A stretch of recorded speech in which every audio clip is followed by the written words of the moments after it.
Hello friends, subscribe करें ओकस ready coaching को और बेल आइकन दबाएं जिससे कि हर वीडियो की नोटिफिकेशन सबसे पहले आप तक पहुंचे। आज का वीडियो है बीयू झांसी एग्जामिनेशन 2023 करके बीएससी फर्स्ट सेमेस्टर फिजिक्स 2023। आज का जो video short answer type question में वो जो क्वेश्चन क्या है वेरी इंपॉर्टेंट है कि स्थिति वेक्टर तथा विस्थापन वेक्टर से आप क्या समझते हैं। ठीक है, हमारा जो उद्देश्य रहता है केवल इंपॉर्टेंट एंड टॉप क्वेश्चन आप तक प्रोवाइड करना रहता है जिससे जो क्या एग्जाम में पूछा जाता है। ठीक है, तो फ्रेंड्स इस तरीके के क्वेश्चन क्या एग्जाम में पूछे जाते हैं तो आप क्या है पेपर में इसे तैयार करके जरूर जाइएगा। ठीक है, तो फ्रेंड्स नैप के तहत तहत है यानी नैप्स एनईपी के से संबंधित है। ठीक है, जो एग्जामिनेशन अब होने हैं। ठीक है, तो तो फ्रेंड्स इसे हम कैसे एक्सप्लेन करेंगे वो देखिएगा ध्यान से। उससे पहले आप क्या वीडियो को लाइक और चैनल को प्लीज़ सब्सक्राइब जरूर कर लीजिए क्योंकि हम आपकी हेल्प के लिए वीडियो प्रोवाइड कर रहे हैं। ठीक है, तो अब इसे क्या है हम कैसे सॉल्व करेंगे वो देखिएगा ध्यान से। ठीक है, फर्स्ट पॉइंट करके स्थिति वेक्टर, स्थिति वेक्टर इंग्लिश में हम कहेंगे पोजीशन वेक्टर, पोजीशन वेक्टर। इसे हम लिखेंगे इसमें भाषा क्योंकि लैंग्वेज लिखना जरूरी रहता है। ठीक है, कि निश्चित एक निश्चित बिंदु प्रायः, ब्रैकेट में लिख देंगे यहाँ पर प्रायः, इसे हम मूल बिंदु भी कह सकते हैं। ठीक है, मूल बिंदु। ठीक है, इस प्रकार से इसको हम आगे लिखेंगे के सापेक्ष, के सापेक्ष किसी किसी बिंदु की स्थिति को व्यक्त करने के लिए प्रयुक्त प्रयुक्त वेक्टर को उस बिंदु का स्थिति वेक्टर कहते हैं, स्थिति वेक्टर कहते हैं। यह है मूल बिंदु से संबंधित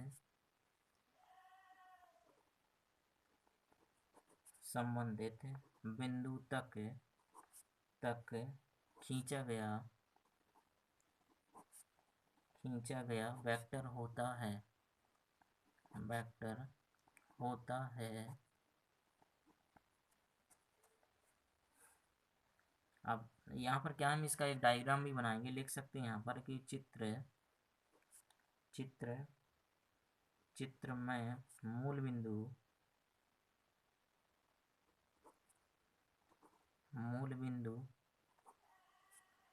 ओ के सापेक्ष पी का, यहाँ पर इसको हम क्या चित्र ए करके नाम दे देंगे। ठीक है, क्योंकि विस्थापन वेक्टर का भी चित्र यहाँ पर डायग्राम बनाना हुआ। ठीक है, तो पी का स्थिति वेक्टर,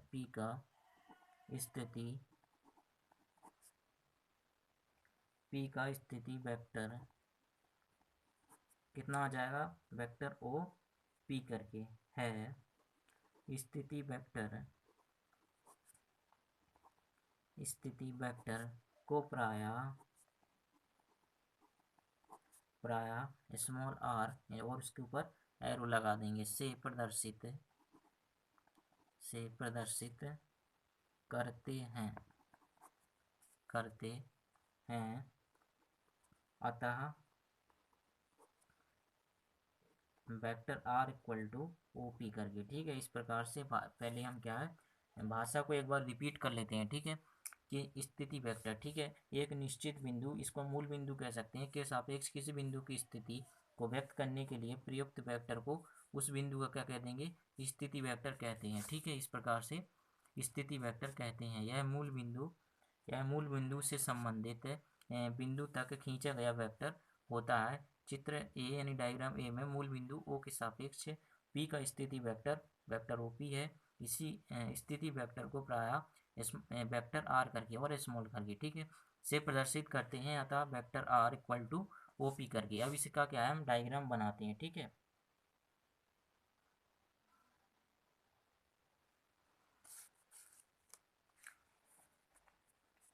तो जैसा हमने क्या है लैंग्वेज में लिखा है वैसे ही हम क्या है इसका डायग्राम बना देंगे, ठीक है। ये ओ करके हो जाएगा, ठीक है, ये एक्स अक्ष है, ठीक है,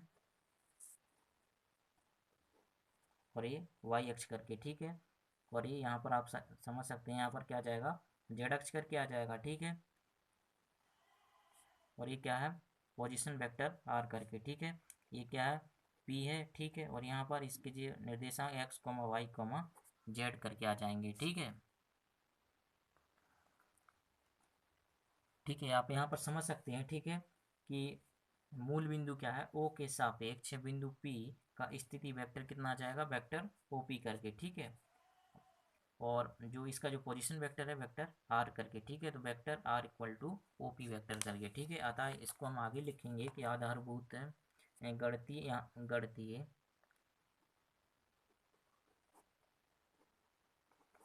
गणितीय भौतिकी एवं न्यूटनी गतिकी सूर्यांत्रिकी और तरंग गति यदि मूल बिंदु ओ के सापेक्ष बिंदु P के निर्देशांक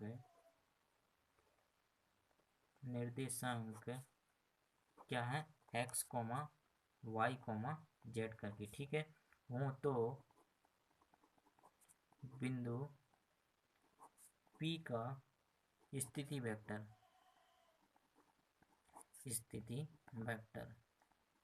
ठीक है। आप देख सकते हैं कि ओ बिंदु ओ के सापेक्ष है, जो बिंदु P के क्या निर्देशांक है comma x comma y comma z करके हैं, तो बिंदु P का स्थिति वेक्टर यानी पोजीशन वेक्टर कितना आ जाएगा, ये आपको पता रहता है कि small A vector R equal to कितना होता है, I cap into x plus J cap into y plus K cap into z करके, ठीक है, इस प्रकार से। तो अब इसको आगे सॉल्व कर लेंगे कि वेक्टर आर का परिमाण, ठीक है, आप जानते हैं कि परिमाण कैसे निकाला जाता है, ठीक है, कितना आ जाएगा vector R equal to mod में वेक्टर आर इक्वल टू इनके गुणांक ले लीजिए, क्या आ जाएगा अंडर रूट में x square plus y square plus z square करके, ठीक है, इतना आ जाएगा। अब इसका एक अंक वेक्टर निकाल लो, कितना आ जाएगा वेक्टर आर की दिशा में एकांक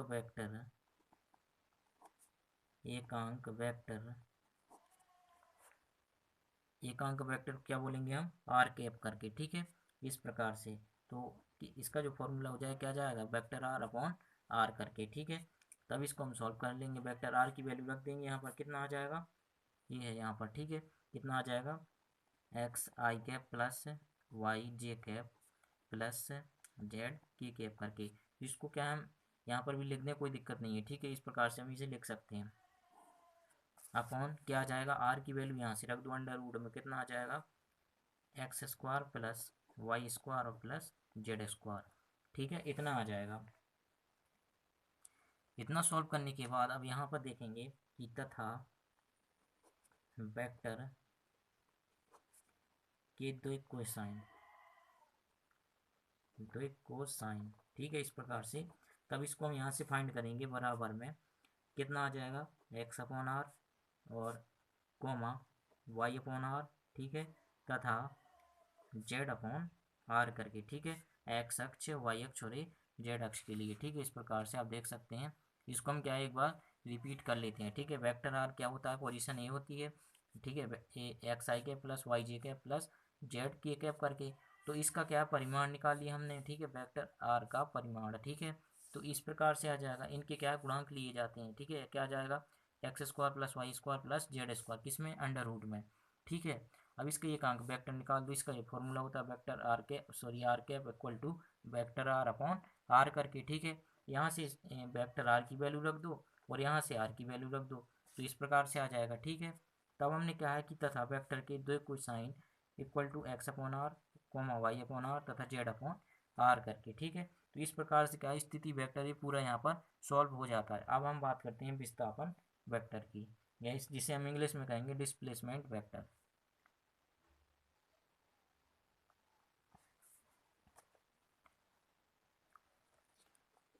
इसको हम लिखेंगे विस्थापन वेक्टर। इसमें भी भाषा लिखेंगे। सबसे पहले तो माना कि किसी क्षण पर एक कण की स्थिति P है तथा कुछ समय पश्चात कण की स्थिति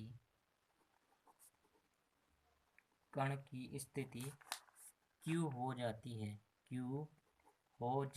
है, ठीक है, क्योंकि डेरिवेशन टाइप क्वेश्चन है, ठीक है, कोई हार्ड भी नहीं है। तब कण का विस्थापन, ठीक है, तब कण का विस्थापन कितना आ जाएगा, विस्थापन इक्वल टू P और Q करके, ठीक है।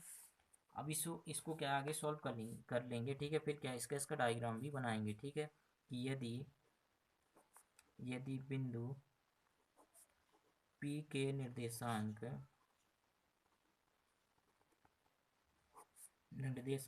x1, y1, z1 हो तो मूल बिंदु O के सापेक्ष P का स्थिति वेक्टर, अब सबसे पहले तो क्या इसका हम डायग्राम आपको बता देते हैं, ठीक है, कितना आ जाएगा देखते हैं ध्यान से,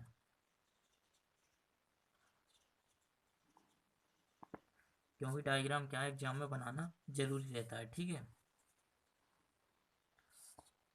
ये एक्स अक्ष करके ये वाई अक्ष हो जाएगा और यहाँ पर जेड अक्ष करके, ठीक है, ये मूल बिंदु ओ हो गया, ठीक है। और यहाँ से आप देख सकते हैं ये क्या हो जाएगा पी करके, इसके निर्देशांक x1, y1, z1, ठीक है।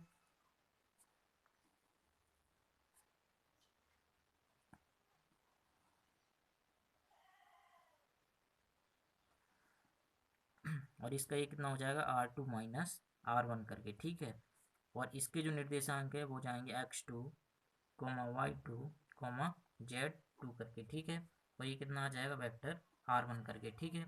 इसी प्रकार से हमने यहाँ पर देखेंगे कि माना किसी क्षण पर एक कण की स्थिति P है, ठीक है, कुछ समय पश्चात कण की स्थिति Q हो जाती है, यहाँ पर क्या कर देंगे हम Q करके, ठीक है। तब कण का विस्थापन PQ करके, ठीक है, यदि बिंदु P के निर्देशांक इस प्रकार से और मूल बिंदु क्या है O करके के सापेक्ष P का जो स्थिति वेक्टर है वो देखेंगे कितना आ जाएगा, ठीक है। इस प्रकार से आप भाषा क्या है एक बार ध्यान से देख लीजिए, ठीक है। अब इसको हम आगे सॉल्व कर लेंगे कि स्थिति वेक्टर, ठीक है, यहाँ से OP vector OP equal to कितना हो जाएगा R1 वेक्टर बराबर x1 i cap plus y1 j cap plus z1 k cap, ठीक है, इस प्रकार से आ जाएगा, ठीक है। अब इसको आगे सॉल्व करेंगे कि मूल बिंदु Q के निर्देशांक, आप देख सकते हैं Q के निर्देशांक यहाँ पर x2, y2, z2 करके हैं, ठीक है। लिख देंगे यहाँ पर x2, y2, z2 हो तो मूल बिंदु O के सापेक्ष क्यू का स्थिति वेक्टर, अभी हमने क्या है पी का स्थिति वेक्टर निकाला था, अब हम किसका निकालेंगे क्यू का। तो कितना आ जाएगा ओ और क्यू करके, ठीक है। यहाँ पर कितना था ओ पी करके, इस प्रकार से ओ और पी का अब किसका निकालेंगे ओ और क्यू का, ओ और क्यू का वेक्टर लगा देंगे उस पर। इसे हम कह सकते हैं वेक्टर R2 करके, ठीक है। ये R1 हो जाएगा वेक्टर और ये R2 करके हो जाएगा, ठीक है। यहाँ पर कितना आ जाएगा x2 i cap plus y2 j cap plus, और यहाँ पर क्या आ जाएगा Z2 k कैप करके, ठीक है। इतना आ जाएगा, कोई हार्ड नहीं है एकदम, क्या है इजी क्वेश्चन है, ठीक है। अब यहाँ से इसको सॉल्व कर लो। अतः विस्थापन वेक्टर, अतः यहाँ से विस्थापन वेक्टर क्या है फाइंड कर लो, कितना आ जाएगा पी क्यू, ठीक है। ये निकालना है आपको पी और क्यू करके। R2 में से R1 माइनस कर दो, कितना आ जाएगा P Q equal to R2 कितना है यहाँ पर O और Q करके, ठीक है। O और Q करके वेक्टर में, फिर माइनस, ठीक है। कितना आ जाएगा O और P करके, O और P को वेक्टर लगा देंगे, ठीक है। तब यहाँ से कितना आ जाएगा O Q की वैल्यू कितनी दी है R2 वेक्टर करके, माइनस O P की कितनी वैल्यू दी है R1 वेक्टर करके, ठीक है। इस प्रकार से अब इसकी वैल्यू रख दो और सॉल्व कर लो, कितना आ जाएगा R2 की वैल्यू रख दो कि यहाँ से कितना ए रहा, ठीक है। कितना आ जाएगा x2 i cap plus y2 j cap plus z2 k cap, ठीक है। इस प्रकार से, और माइनस R1 की वैल्यू ये रही, ठीक है। कितना आ जाएगा x1 i कैप प्लस और y1 j कैप प्लस और z1 k कैप, ठीक है। इस प्रकार से, ठीक है, आप ध्यान से देख सकते हैं, ठीक है। एक बार हम क्या है इसको आपको रिपीट भी करा देंगे, कोई दिक्कत नहीं है, ठीक है। तो यहाँ से आप क्या है आई कॉमन ले लीजिए, ठीक है। माइनस का अंदर गुणा करा के, ठीक है, आई के जो गुणांक है आई के साथ, जे जे वाले जे के साथ, के वाले के साथ, ठीक है। आई कॉमन लिया, इसमें कितना आ जाएगा x2, यहाँ से माइनस का अंदर गुणा होगा, कितना आ जाएगा माइनस x1 करके, ठीक है, प्लस जे कैप कितना आ जाएगा y2 करके, माइनस यहाँ से इसमें गुणा होगा तो माइनस हो जाएगा y1 करके आ जाएगा, और प्लस के कैप करके ये कितना है यहाँ पर Z2, और इसमें भी गुणा हो जाएगा तो क्या आ जाएगा माइनस का Z1 करके आ जाएगा, ठीक है। अब इसको हम क्या है आगे सॉल्व कर लेते हैं। यदि हम कहें यदि विस्थापन अति अल्प हो तो वेक्टर R2 माइनस का vector R1 equal to dr vector, ठीक है, तथा x2 माइनस का x1 इक्वल टू dx, ठीक है, और y2 माइनस का y1 इक्वल टू dy, ठीक है। और यहाँ पर क्या आ जाएगा y हो गया, अब हो जाएगा z2 माइनस का z1 इक्वल टू dz, ठीक है। इस प्रकार से अतः हम कह सकते हैं अतः कि dr vector equal to I cap D x plus और जे कैप, ये वाई अक्ष के लिए होता है, कितना आ जाएगा डी वाई करके प्लस और के कैप जेड अक्ष के लिए, ठीक है, और डी जेड करके, क्योंकि यहाँ पर क्या है डी आर वैक्टर करके है, ठीक है। तो इस प्रकार से ये क्वेश्चन यहाँ पर सॉल्व हो जाता है। अब इसको हम क्या एक बार विस्थापन वेक्टर से आपको रिपीट करा के दिखा दे रहे हैं। माना किसी क्षण पर एक कण की स्थिति P है तथा कुछ समय पश्चात कण की स्थिति Q हो जाती है, ठीक है। यहाँ पर आप देख सकते हैं Q हो जाती है, ठीक है। तब कण का विस्थापन P और Q, ठीक है, कण का विस्थापन P और Q। यदि बिंदु P के निर्देशांक कितने हैं x1, y1, z1 करके, तो मूल बिंदु O के सापेक्ष P का स्थिति वेक्टर कितना आ जाएगा O और P करके, इसे हम क्या कहेंगे वेक्टर R1 करके, ठीक है। ये कितना आ जाएगा x1 i cap plus y1 j cap plus z1 k cap करके आ जाएगा, ठीक है। अब सुनो, अब मूल बिंदु Q, ठीक है, यहाँ पे Q के निर्देशांक x2, y2, z2 है, ठीक है। तो ओ के सापेक्ष, ठीक है, ओ मूल बिंदु क्या है यहाँ पर, ओ के सापेक्ष क्यू का। अब हमें क्यू का निकालना, स्थिति वेक्टर तो कितना आ जाएगा, ओ वेक्टर ओ क्यू करके, ठीक है। इसे हम क्या क्या कहा है, R2 वेक्टर करके, तो इस प्रकार से आ जाएगा, ठीक है। अब हमें निकालना विस्थापन वेक्टर। विस्थापन वेक्टर कैसे निकलेगा, ठीक है, vector P Q equal to, इसमें से क्या है R2 माइनस R1 कर देंगे तो क्या है, ये फाइंड हो जाएगा, ठीक है। तो O Q, O Q minus O P करके, ठीक है, R2 माइनस R1 दोनों की वैल्यू रख दी यहाँ पर, ठीक है। और हमने क्या किया, आई के गुणांक जो हैं उस आई उसमें कॉमन कर लेंगे, और जे वालों को जे के साथ और के वालों के साथ कॉमन कर लेंगे, और माइनस के इसमें अंदर गुणा करा देंगे, एडजस्ट कर लेंगे, ठीक है। तभी इस प्रकार से इक्वेशन बन जाएगी, ठीक है। तब इसको आगे सॉल्व कर लेंगे कि यदि विस्थापन अति अल्प हो, ठीक है, तो R2 minus R1 equal to D R, ठीक है, इस प्रकार से डी आर करके, तब हम कह सकते हैं कि x2 माइनस x1 कितना आ जाएगा, dx आ जाएगा। इसके अकॉर्डिंग हम बता रहे हैं, ठीक है, ठीक है। तो x2 minus x1 equal to D x, y2 minus y1 equal to D y, और z1 minus z2 equal to D z, ठीक है। तब जो स्थिति वेक्टर बनेगा डी आर वेक्टर करके, वो कितना आ जाएगा, आई cap D x plus J cap D Y plus और के कैप डी जेड करके, ठीक है, इतना आ जाएगा, ठीक है। क्योंकि आपको पता रहता है कि जो वेक्टर जो आर होता है कितना होता है, एक्स आई कैप प्लस वाई जे कैप प्लस जेड के कैप करके इतना होता है। अब यहाँ पर क्या आ जाएगा, डी आर वैक्टर लगा है, ठीक है, तो कितना आ जाएगा, आई cap D x plus J cap D Y plus K cap D Z करके, क्योंकि हमने क्या है यहाँ पर क्या कह दिया कि विस्थापन अति अल्प हो, ठीक है। तो इस प्रकार से R2 vector minus R1 equal to D R vector, तो इस प्रकार से क्या है क्वेश्चन सॉल्व हो जाएगा, कोई हार्ड क्वेश्चन नहीं है, ठीक है फ्रेंड्स।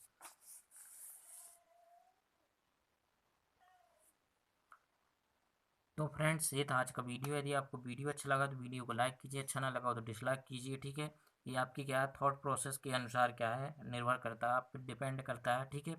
तो फ्रेंड्स वीडियो को क्या बिना स्किप किए हुए देखिएगा, जिससे कि आपको क्लियरली समझ में आए, ठीक है। तो किसी भी तरह के डाउट के लिए आप क्या कमेंट कर सकते हैं, ठीक है। और फ्रेंड्स यदि आप किसी भी टॉपिक पर वीडियो चाहते हैं तो आप क्या कमेंट करके ज़रूर बताएं, ठीक है। हमारी कोशिश रहेगी कि आप तक क्या वीडियो प्रोवाइड कर दिया जाए, ठीक है। जैसे ही क्या है सेमेस्टर क्या अगला आ जाएगा, आपको वैसे ही उसके भी वीडियो प्रोवाइड किए कर दिए जाएंगे प्लेलिस्ट बना करके, ठीक है।